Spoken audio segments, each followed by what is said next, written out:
کہ آج ہم جس موضوع پر بات کر رہے ہیں وہ ہے حقوق۔ یہ سمجھ لینا چاہیے کہ انسان نے ہزاروں سال کی تاریخ میں بلکہ لاکھوں سال کی تاریخ میں انسان نے ایک چیز سیکھی ہے، اس نے اس بات کو سمجھا ہے اور اس ضرورت کو محسوس کیا ہے کہ وہ تنہا اکیلا نہیں رہ سکتا۔ ایک بکری کا بچہ وہ 4-5 منٹ کے بعد، اپنی پیدائش کے 4-5 منٹ کے بعد وہ کھڑا ہو جاتا ہے، چلنا شروع کر دیتا ہے۔ سے انسان نے یہ سیکھا کہ اس کو رہنے کے لیے بھی ایک سماج کی ضرورت ہے، وہ اکیلا نہیں رہ سکتا۔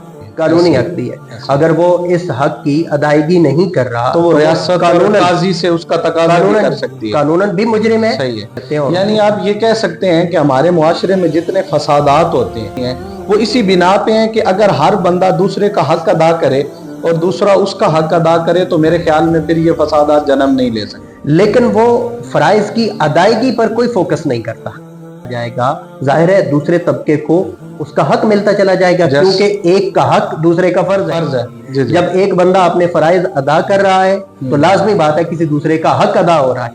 کہ جی حقوق کو دیکھا جاتا ہے، اسلام کہتا ہے تم اپنے فرائض، اس کے باوجود وہ معاشرہ ہم سے آگے کیوں؟